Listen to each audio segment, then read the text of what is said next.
नमस्कार, prime debate में आपका स्वागत है। हम ग्लोबल पंजाब के नॉर्थ अमेरिका के दर्शकों का और संगत टीवी के यूके और यूरोप के दर्शकों का भी स्वागत करते हैं। आमतौर पर हिमाचल प्रदेश शांत राज्य रहा है, यहाँ की सियासत भी साफ सुथरी रही है, लेकिन वक्त बदलने के साथ सियासत के रंग भी बदले हैं। फोन टैपिंग मामले ने हिमाचल की शांत सियासत में हलचल मचा दी है। भाजपा पर फोन टैपिंग के आरोप लगा रही कांग्रेस ने हिमाचल में सत्ता में आते ही फोन टैपिंग की जांच सतर्कता विभाग से शुरू करवा दी थी। जांच रिपोर्ट में खुलासा हुआ कि भाजपा के कार्यकाल में 1000 से ज्यादा फोनों की टैपिंग हुई, जिनमें राजनेता, अधिकारी और पत्रकार शामिल थे। अब पूर्व मुख्यमंत्री धूमल ने आरोप लगाया है कि कांग्रेस उनके और भाजपा के दूसरे नेताओं के फोन टैप करा रही है। मुझे भी ऐसा लगता है और ऐसी सूचना भी है कि हमारे फोन को भी टैप किया जा रहा है। पुलिस को वैसे 1885 के एक्ट के तहत ये पूरा अधिकार है, अगर कोई देशद्रोह की बात कर रहा हो, समाज विरोधी कोई षड्यंत्र रच रहा हो, ये स्मगलिंग कर रहा हो, तो उसका फोन टैप करे। हम जो बात करते हैं, हम ना देशद्रोह की बात करते हैं, ना हम समाज के खिलाफ कोई षड्यंत्र रच रहे हैं, ना हम स्मगलिंग करते हैं। निश्चित तौर पे अगर ये बात बाद में सही साबित हुई तो बिल्कुल साबित भी हो जाएगा। खुद धूमल पर फोन टैपिंग के आरोप लगाने वाली कांग्रेस का कहना है कि वाकई अगर धूमल के आरोपों में सच्चाई है तो उन्हें सबूतों के साथ मामले को जांच के लिए सामने लाना चाहिए। वो तथ्यों के साथ सामने आना चाहिए कि क्या उनका फोन टैप हुआ है। ऐसे आरोप लगाने से तो कोई भी व्यक्ति आरोपी नहीं हो जाता। फोन टैपिंग मामले ने हिमाचल की सियासत में भूचाल ला दिया है और फोन टैपिंग पर दोनों ही दल एक दूसरे पर आरोप लगा रहे हैं। सत्ता बदलते ही सियासत ने भी रंग बदला है। पूर्व भाजपा सरकार के बहुत सारे फैसले कांग्रेस सरकार ने पलट दिए हैं। उधर भाजपा सरकार पर राज्य में विकास ना होने के आरोप लगा रही है। इन सबके बीच लोकसभा चुनावों में भी ज्यादा वक्त नहीं है और दोनों ही प्रमुख दल यानी कांग्रेस और भाजपा आरोपों प्रत्यारोपों के साथ तैयार नजर आ रहे हैं। फोन टैपिंग पर आरोप प्रत्यारोप चल रहे हैं। कांग्रेस की सरकार है, भाजपा कहती है कि बदले की भावना से सरकार काम कर रही है। इसी मुद्दे पर चर्चा करने के लिए आज हमारे साथ स्टूडियो में मौजूद है दीपक शर्मा, हिमाचल कांग्रेस प्रवक्ता है। साथ ही हमारे साथ हिमाचल भाजपा सरकार में मंत्री रह चुके और भाजपा के प्रवक्ता प्रवीण शर्मा भी मौजूद हैं। और साथ ही हमारे साथ दैनिक भास्कर विशेष संवाददाता अधीर रोहाल हैं और फोन लाइन पर हमारे साथ शिमला के डिप्टी मेयर और सीपीएम नेता टिकेंद्र पवार भी जुड़ रहे हैं। दीपक जी, क्या ये वाकई बदले की भावना से काम कर रही है सरकार, जैसा कि भाजपा आरोप लगा रही है? नहीं, देखिए ऐसा है, ये फ़ोन टेपिंग जो है ये गंभीर मामला है और किसी के भी जो निजी अधिकार हैं उनका हनन नहीं होना चाहिए। मैं सुन रहा था धूमल जी का बयान। धूमल जी कह रहे हैं कि हमारे फ़ोन भी टेप हो रहे हैं। भी का मतलब कि इन्होंने भी फ़ोन जो हैं वो टेपिंग की है, ये खुद कह रहे हैं। हमारी सरकार में अगर ऐसा कोई भी, बिल्कुल ठीक कहा हमारे अध्यक्ष जी ने भी कि अगर आपको ऐसा कोई तथ्य नज़र आते हैं तो वो बताएं। निसंदेह ऐसा हमारी तरफ से कुछ नहीं किया जा रहा है, ना ही किसी के फ़ोन टेप किए जा रहे हैं। लेकिन आपने जो जांच सतर्कता विभाग को सौंपी है उसमें ये जो जांच रिपोर्ट ये कहती है कि 1200 से भी ज़्यादा लोग के फ़ोन टैप हुए हैं। बिल्कुल 1378 लोगों के फ़ोन जो है वो टैपिंग पिछली बार की गई। जिन लोगों ने अगर कोई गलत काम किया है या जो ड्रग पेडलर्स हैं या देश के द्रोही हैं, उनका फ़ोन टैप करने की तो इजाज़त, बिना इजाज़त के अगर फ़ोन टैप किए जाते हैं तो वो संगीन मामला है और इसमें निसंदेह जो है वो कार्रवाई होनी चाहिए।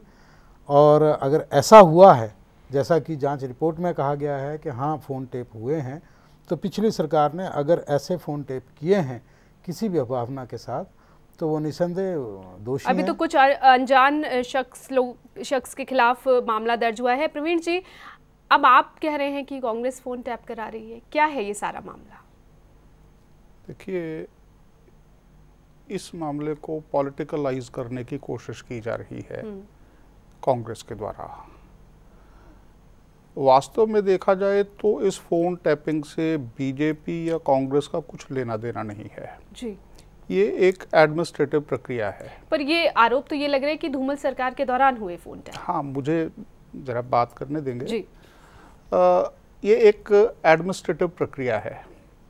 इसमें एडमिनिस्ट्रेशन के प्रमुख ऑफिसर्स जो हैं, जिनमें चीफ सेक्रेटरी भी होता है और होम सेक्रेटरी भी होता है, पुलिस का भी एक व्यक्ति होता है, तो वो ये तय करते हैं कि किसका फ़ोन टैप किया जाए, किसका ना टैप किया जाए। और ये फाइल किसी भी स्तर पर मुख्यमंत्री के पास या किसी पॉलिटिकल आदमी के पास नहीं आती है, एक बात जी। दूसरी बात कि कोई भी जब ऐसा विषय आता है तो 6 महीने तक कोई फ़ोन सर्विलेंस पे रहता है। उसमें से अगर कुछ डाटा निकलता है तो ठीक है, और अगर नहीं निकलता है तो 6 महीने में जो परमिशंस दी गई हैं चीफ सेक्रेटरी के द्वारा, होम सेक्रेटरी के द्वारा, वो परमिशंस भी ख़त्म हो जाती हैं। और इसके साथ साथ जो फ़ोन टैपिंग का रिकॉर्ड होता है वो भी ख़त्म हो जाता है, उसे नष्ट करना पड़ता है, उसको नष्ट करना पड़ता है। एक बात ये आ गई। दूसरी बात ये आ गई कि ये जिसका आपने जिक्र किया कि कुछ अननोन लोगों के खिलाफ ये मामला दर्ज किया गया। अब 2-3 प्रश्न जो शंका पैदा करते हैं, जैसे सरकार बनी, वीरभद्र जी ने शपथ ली 25 को और 24 की रात को ये सारे फ़ोन और ये सारा कंप्यूटर्स सीज हो गए। उनकी डिस्क में कुछ नहीं निकला, फिर हार्ड डिस्क से उसको रिट्रीव किया गया। अब कोई ये नहीं बता रहा है कि ये 6 महीने के हैं, 2 साल के हैं, 6 साल के हैं, कब के हैं। ये भी मसला है, ये भी एक मसला है जी। और इसका कोई जवाब नहीं दे रहा जी। इस पर दीपक जी और जी। जो मैं बात कह रहा हूं कि जो चीज शंका पैदा कर रही है, कभी मुख्यमंत्री जी बयान दे रहे हैं, कभी उनके मंत्रिमंडल का कोई व्यक्ति बयान दे रहा है, कभी कोई एमएलए बयान दे रहा है, कभी कोई जिला और मंडल स्तर का व्यक्ति बयान दे रहा है। तो क्या ये जो जांच हो रही है वो इतनी सार्वजनिक हो गई कि प्रत्येक कांग्रेस के कार्यकर्ता को, हाँ, यानी कि कोई भी सामने आकर नेता बोल रहा है, इस पर दीपक जी की प्रतिक्रिया लेंगे। अभी तक जो इसका ऑथेंटिक वर्जन आया है, एडीजी ने कहा है, जो रिपोर्ट दर्ज हुई है उसमें एडीजी ने ये कहा है कि प्राइमा फेसी किसी पॉलिटिकल हस्तक्षेप का इसमें कोई जिक्र नहीं आया। अधीर, आप किस तरह से देखते हैं, क्या हिमाचल की सियासत बदल रही है जहां वाकई बदले की भावना से काम किया जा रहा है? आप दोनों ही एक दूसरे को कह रहे हैं कि हमारे फोन टेप हो रहे हैं। आपने बिल्कुल सही कहा कि हिमाचल की सियासत बिल्कुल बदल रही है।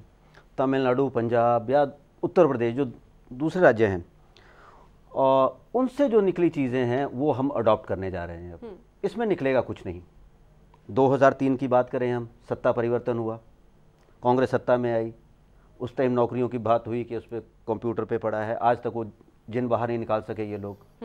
भाजपा आई, भाजपा ने कई चीज़ें निकाल के रखी, लास्ट चुनावों के वक्त में एक वहाँ पर चार्जशीट दायर कर दी जाती है, वो बाद में कुछ नहीं निकलती है।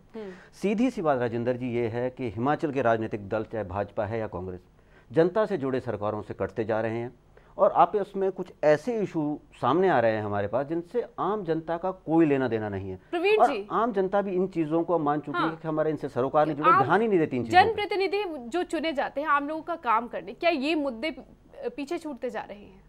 देखिए, वास्तविक मुद्दा ये है कि कांग्रेस पार्टी पिछले 5 साल से एक प्रचार करती रही कि भाजपा ने प्रदेश को बेच दिया, और जब विधानसभा में ये क्वेश्चन पूछा गया विपक्ष के द्वारा कि सरकार, अब तो कांग्रेस की सरकार सत्ता में आ गई, और कौल सिंह जी अपने भाषणों में ये कहते रहे कि 1 लाख बीघा जमीन भाजपा की सरकार ने बेच दी, और विधानसभा में जवाब आया कि कोई ज़मीन किसी को नहीं बेची गई, केवल 16,000 बीघा ज़मीन जो है वो इंडस्ट्रीज को दी गई।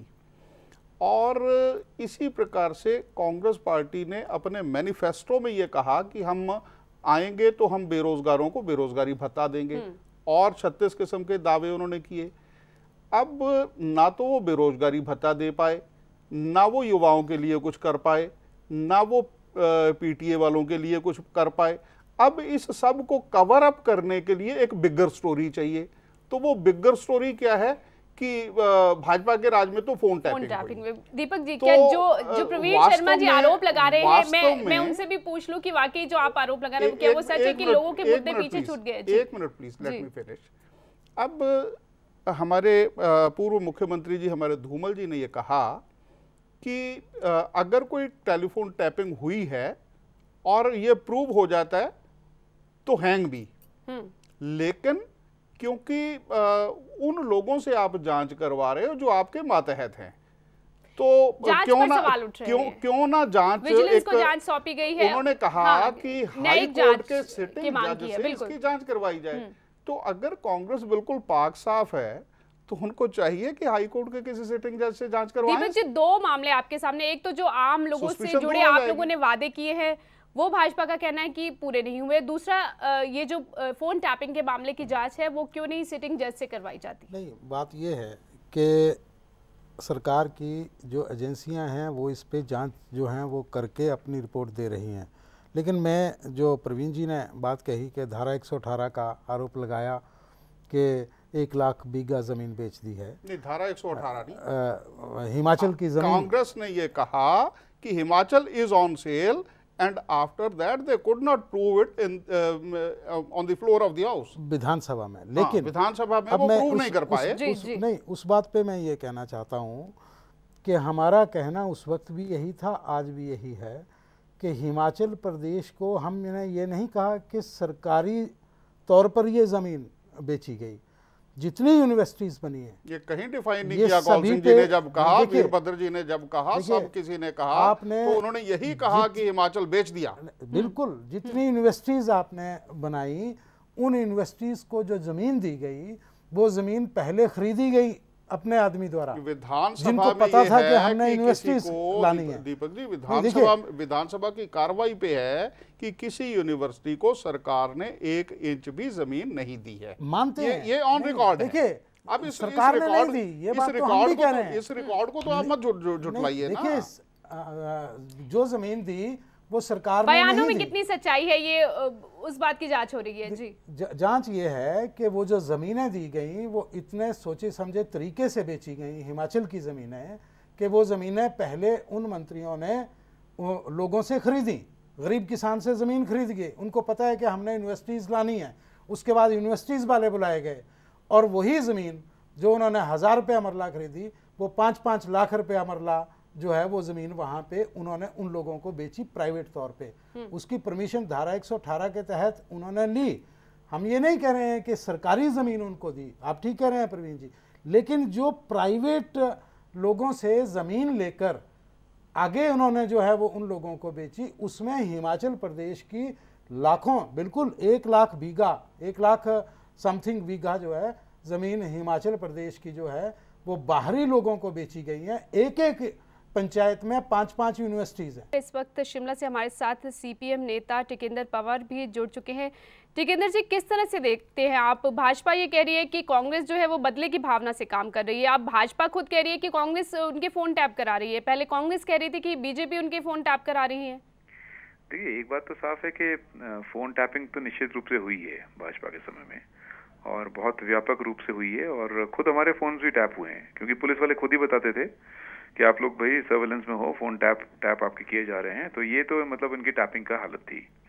और इसमें ना सिर्फ निष्पक्ष जांच होनी चाहिए, लेकिन सरकार को भी सामने आना चाहिए, वो भी डिली डायलिंग क्यों कर रही है, उसमें क्या छुपा रही है गवर्नमेंट भी, उनको भी सामने लाना चाहिए जनता के सामने कि क्या लोगों की बात, मतलब पहले तो यही गलत है जो जिस तरह से टैपिंग हुई है जी, और किस लेवल पर वो हुई है, और क्या उससे वो उस समय की सरकार हासिल करना चाहती थी, वो सारे इश्यूज जनता के सामने आने चाहिए।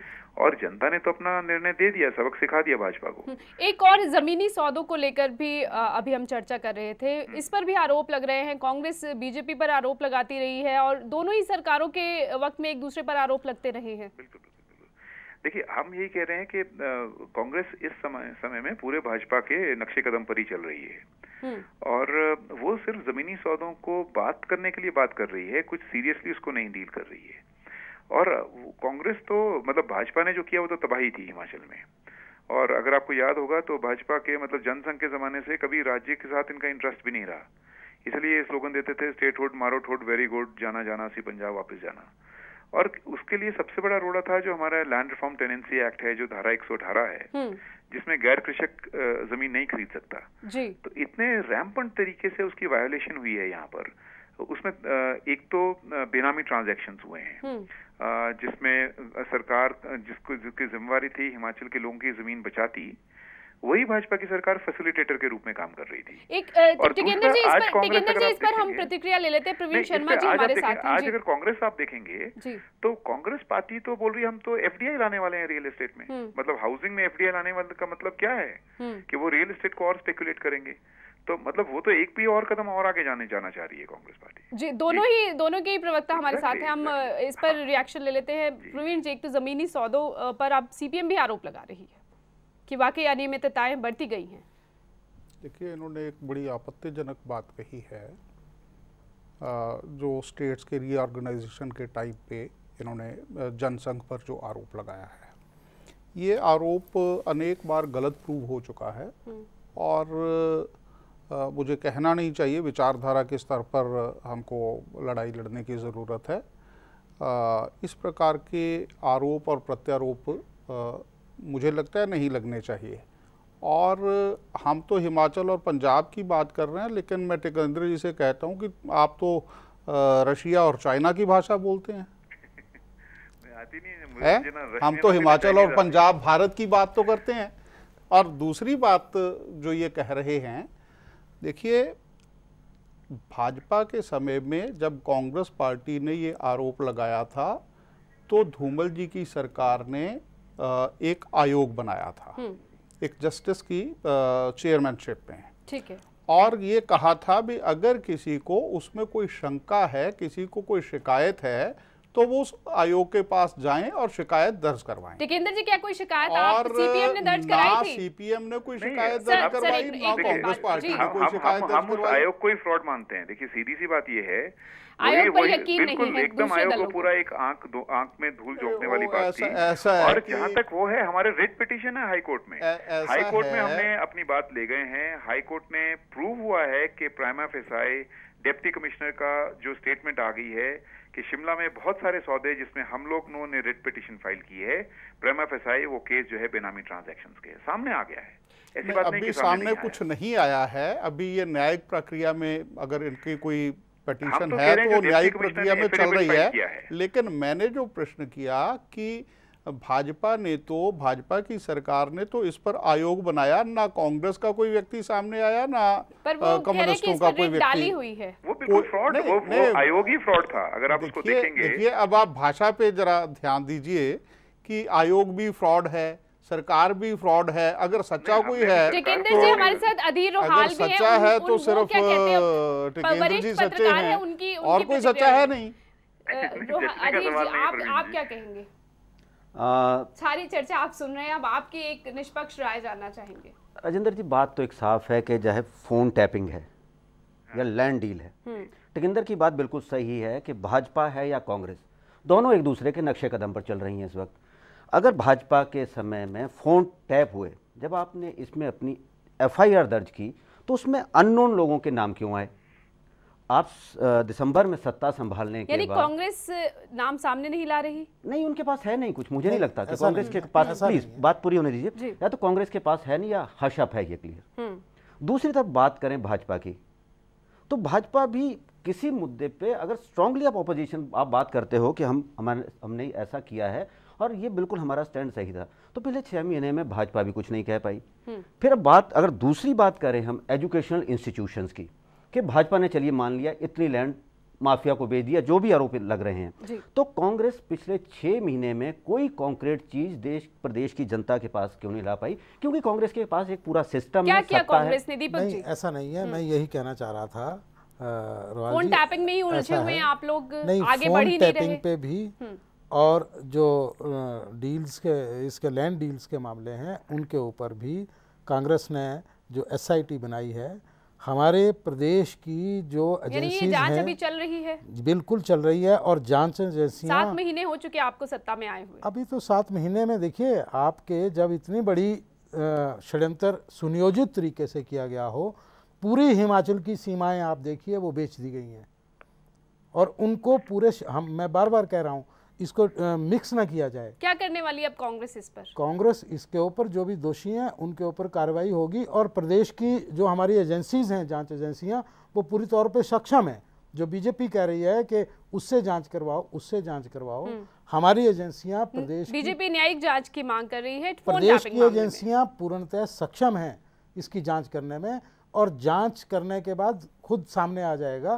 कि दूध का दूध और पानी का पानी हो जाएगा। रही देरी की बात, देरी का प्रोसेस ऐसा है कि इस प्रोसेस में जब आपने पूरे प्रदेश के, जब मैंने कहा कि 1 लाख बीघा से ऊपर है, तो उसको जांच करने के लिए आपको क्योंकि किया ऐसे गया है, इतने सुनियोजित तरीके से किया गया है कि आपने पहले, मैं फिर कह रहा हूं कि पहले ज़मीन जो है उन्होंने देख लिया कि फलां आदमी की ज़मीन 500 एकड़ में हमने खरीद ली, वो उनके किसी दलाल ने खरीद ली, बाद में यूनिवर्सिटी वाले को बुलाया कि वो जमीन ये भी आरोप साबित होने हैं।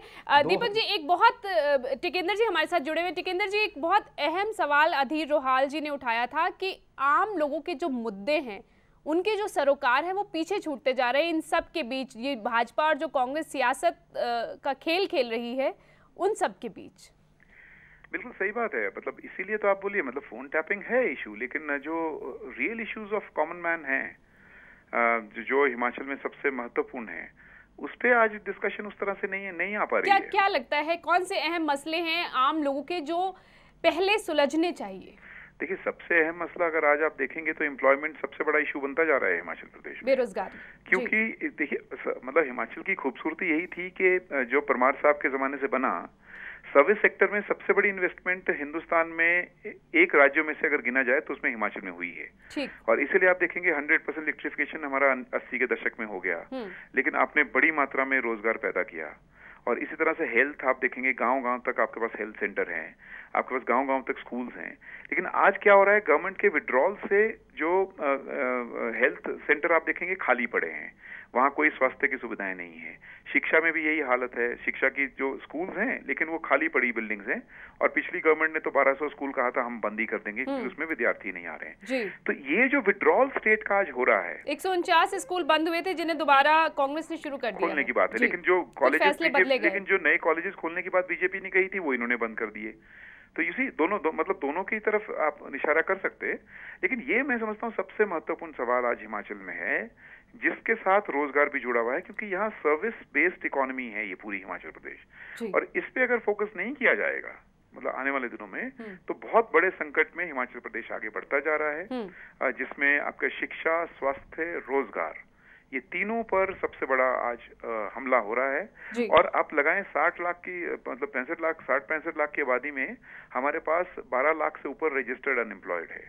और अगर आप थोड़े और भी ले लीजिए, 15 से 59 के बीच की आप पॉपुलेशन से निकालेंगे अगर तो ये करीब 16 लाख के आसपास है। 12 लाख बेरोजगार है इस वक्त। बहुत बड़ा आंकड़ा है हिमाचल प्रदेश में। जी, इसको कैसे तो डील करना है, इस मसले पर पहले काम करने की जरूरत है, दोनों ही सियासी दलों को मिलकर। इसीलिए एग्रो बेस्ड इंडस्ट्रीज और वो सारा का सारा जो रोल ऑन होना चाहिए, और स्पेशल पैकेज जो हिमाचल को मिलना चाहिए। मतलब इस वक्त ये अहम मुद्दे होने चाहिए सियासी दलों के लिए, बजाय कि आप आपस में ही उलझे रहे। चर्चा को खत्म करने का वक्त हो गया है। अधीर, जाने से पहले क्लोजिंग कमेंट। राजेंद्र जी, सिर्फ हम यही अपेक्षा करना चाहेंगे अपने राजनीतिक दलों से, जो भी सत्ता में आता है 5 साल में के लिए आए, 10 साल के लिए आए, लेकिन हिमाचल की जनता, जैसी बात टिकेंद्र ने की, हिमाचल आज भी एक पूरी तरह से ग्रामीण परिवेश वाला एरिया है। रोड्स हैं हमारे, काफ़ी अच्छा इंफ्रास्ट्रक्चर पिछले 15-20 सालों में रोड्स में हमें मिला है, हेल्थ सेक्टर में भी मिला है, एजुकेशन सेक्टर में भी मिला है। पर बात वहीं आती है कि वो आज वहाँ एक खालीपन है। और जो पढ़े लिखे लोग हैं हिमाचल में, एजुकेशन स्ट्रक्चर अब अच्छा था, उसके बाद पढ़े लिखे हायर एजुकेशन, लेकिन उसके बाद जो प्लान है वो रुके, और वहीं पर उनको एक शिक्षा और रोजगार और स्वास्थ्य सेवा, जो 3 सेवाएं हैं, ये इन सर्विस में गवर्नमेंट फोकस कर सके, यही प्रदेश की जनता चाहती है। देखिए, मैं पहले भी निवेदन कर चुका हूँ कि जनता के ध्यान आम मुद्दों से हटाने के लिए कभी कांग्रेस लैंड स्कैम्स की बात करती है, कभी फोन टैपिंग की बात करती है। आप भी मानते हैं जो मुद्दे गिनाए जा रहे हैं इन पर काम होना चाहिए, लेकिन काम होना चाहिए। जैसे कांग्रेस की सरकार आई तो आम आदमी को दिया जाने वाला राशन बंद हो गया। आज की अखबार में था कि 36 लाख लोगों को राशन नहीं मिलेगा। चीनी का कोटा बंद हो गया।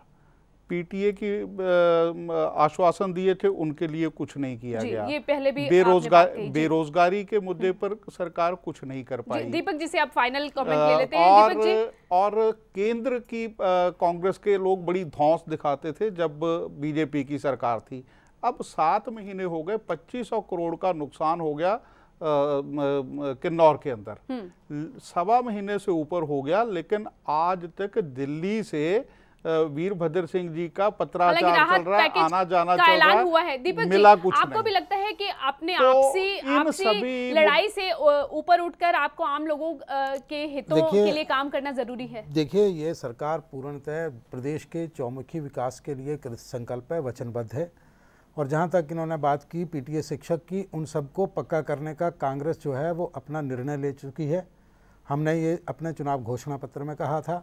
जहाँ तक इन्होंने अनाज की बात की, कांग्रेस एक बहुत ही महत्वाकांक्षी योजना लेकर आ रही है, खाद्य का। पहले से चल रही है, 2 रुपए किलो खाद्य गेहूं और 3 रुपए किलो चावल। चर्चा को खत्म करने का वक्त हो गया। 2 रुपए किलो गेहूं और 3 रुपए किलो चावल थोड़े शब्दों में 1999 से चल रहा है, आज थोड़ा चल रहा है, उस ढंग से नहीं चल रहा है। नहीं, बिल्कुल उसी ढंग से चल रहा है। बिल पर भी हम कभी जरूर फिर चर्चा करेंगे। जी दीपक जी। लेकिन कांग्रेस का मैं अंततः इतना कहना चाहूँगा कि प्रदेश का चौमुखी विकास, प्रदेश से बेरोजगारी खत्म करना, प्रदेश के सभी इंफ्रास्ट्रक्चर के ऊपर ध्यान देना, जो मुद्दे उठाए गए हैं, उम्मीद करते हैं आप इस पर काम करेंगे। निस्संदेह हम वचनबद्ध हैं, कृतसंकल्प हैं। शुक्रिया आप सभी का इस चर्चा में शामिल होने के लिए। सियासत में अक्सर आरोपों प्रत्यारोपों के दौर चलते रहते हैं, लेकिन इन सब के बीच जनप्रतिनिधियों को अपना मकसद नहीं भूलना चाहिए कि आवाम ने उन्हें चुनकर उनका काम करने के लिए भेजा है, और बजाय बदले की सियासत के आम लोगों के हित सबसे पहले होने चाहिए। नमस्कार। खबरों की दुनिया में आइए, हमारे साथ कहीं भी और कभी भी जुड़िए। हम मिलेंगे फेसबुक पर, हम दिखेंगे यूट्यूब पर, हमें फॉलो कीजिए ट्विटर पर। खबरों के साथ बने रहिए रात दिन।